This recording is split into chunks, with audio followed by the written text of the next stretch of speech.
محرم کے مہینے میں کب اور کتنے روزے رکھنا چاہیے اور ان روزوں کی نیت کیسے کی جائے گی اور کتنے روزے رکھنا چاہیے، یہ میں پوری ڈیٹیل آپ لوگوں کو بتا دیتا ہوں، کیونکہ بہت سارے لوگ محرم کے مہینے میں روزے رکھتے ہیں جو کہ ثواب بھی ہے، آقا علیہ الصلوۃ والسلام کی حدیث سے بھی ثابت ہے، چونکہ جو محرم کا مہینہ ہے یہ حرمت والا مہینہ ہے، اس میں بہت سارے لوگ روزے کو رکھتے ہیں، لیکن انہیں یہ پتہ نہیں ہوتا ہے کہ ہمیں کتنے روزے رکھنا چاہیے اور کس طرح سے ہمیں ان روزوں کی نیت کرنا چاہیے، اس میں وہ لوگ الجھے رہتے ہیں۔ تو آئیے اس کو تفصیل سے سمجھ لیجئے۔ محرم کے مہینے میں جو روزے رکھے جاتے ہیں ان کی فضیلت تو بہت زیادہ ہے جو حدیث سے ثابت ہے۔ آقا علیہ الصلوۃ والسلام نے محرم میں روزے رکھنے کا حکم دیا۔ عاشورے کے دن آقا علیہ الصلوۃ والسلام روزہ رکھا کرتے تھے، اور یہ جو عاشورے کا روزہ ہے نا محرم کی 10 تاریخ کا، یہ روزہ بہت پہلے سے چلا آ رہا ہے، کیونکہ محرم کی 10 تاریخ جو ہے اس میں اللہ تعالیٰ نے بہت بڑے بڑے کاموں کو انجام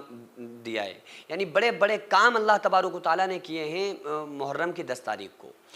اور جو اس ٹائم ہماری آنکھوں کے سامنے ہے وہ سب سے بڑا کام کہ امام حسین علی مقام علیہ السلام کی کربلا میں شہادت، اور 72 لوگوں کا جن میں 17 تقریباً اہل بیت تھے، ان تمام لوگوں کا شہید ہو جانا، یہ تمام کی قربانیاں، کربلا کی قربانی ہماری آنکھوں کے سامنے ہوتی ہے۔ تو اس لیے ہم پورا مہینہ اس میں غم بھی مناتے ہیں، روتے بھی ہیں، اور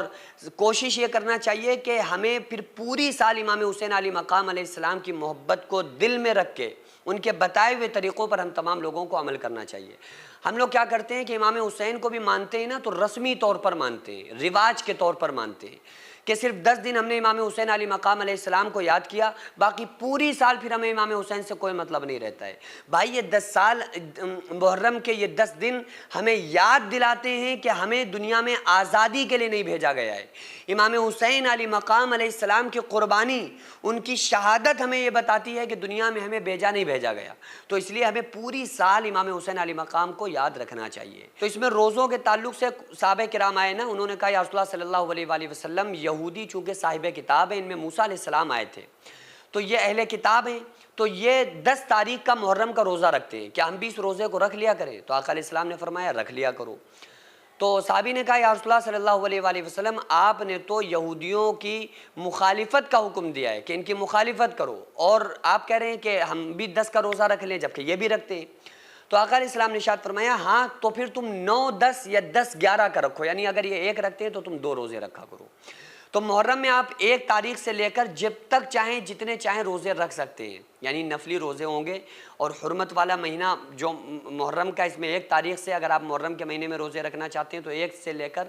آپ جتنے چاہیں روزے رکھ سکتے ہیں، آپ چاہیں 10 کے 10 روزے رکھ سکتے ہیں، چاہیں 2، 3، 4، 5 جتنے آپ چاہیں روزے رکھ سکتے ہیں، کوئی قید نہیں ہے۔ لیکن 1 روزہ اگر آپ رکھ رہے ہیں تو پھر یہ خیال رکھیں کہ پھر 2 رکھ لیں تاکہ سنت پر عمل ہو جائے، 9، 10 رکھیں یا 10 اور 11 کا روزہ رکھ سکتے ہیں۔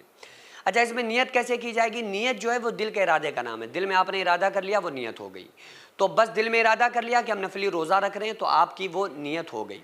تو بہرحال کتنے رکھنا چاہیے؟ جتنے آپ چاہیں۔ کس دن رکھنا چاہیے؟ 9، 10 کو یا 10، 11 کو رکھیں تو بہت زیادہ افضل ہے، بہت زیادہ بہتر ہے۔ نیت دل کے ارادے کا نام ہے۔ آپ جب سحری کھائیں گے، اٹھ کر سحری کریں گے تو وہ سحری کرنا ہی روزے کی نیت ہے، اور اللہ تعالیٰ انشاءاللہ آپ کو پورا ثواب عطا فرمائے گا۔ اس ٹائم اکثر لوگ مسجد اور مدرسوں کو توڑنا اور گرانا چاہتے ہیں، تو ایسے میں ہمارا فرض بنتا ہے کہ ہم اپنے مسجد اور مدرسوں کو قانونی طور پر مضبوط بنائیں۔ اس سے پہلے بھی میں عرض کر چکا ہوں کہ ایسے میں ہم ایک ایسا اسکول پلس مدرسہ بنانا چاہتے ہیں جس میں بچے اسکول کے ساتھ ساتھ دینی تعلیم، حفظ، عالم کا کورس اور قرآن پڑھنا سیکھ سکیں۔ اتنا بڑا کام اکیلے بالکل بھی ممکن نہیں ہے۔ اگر آپ چاہتے ہیں کہ آپ کا پیسہ صحیح جگہ پر لگے اور آپ چاہتے ہیں کہ آپ کو اس کا ثواب قیامت تک ملتا رہے، تو پھر آپ ضرور اس مدرسے، اس اسکول میں تعاون کریں تاکہ قیامت تک اس کا ثواب آپ کو ملتا رہے، کیونکہ جب تک اسکول اور مدرسے میں لوگ پڑھتے رہیں گے، تعلیم حاصل کرتے رہیں گے، جب تک انشاءاللہ تعالیٰ اللہ تعالیٰ آپ کو ثواب عطا کرتا رہے گا۔ اگر آپ چاہیں تو اپنے مرحومین کے نام سے ایصال ثواب کے طور پر بھی دے سکتے ہیں، تو اس کے لیے سب سے پہلے ایسی زمین کی ضرورت ہے جس میں ہم یہ پروجیکٹ تیار کر سکیں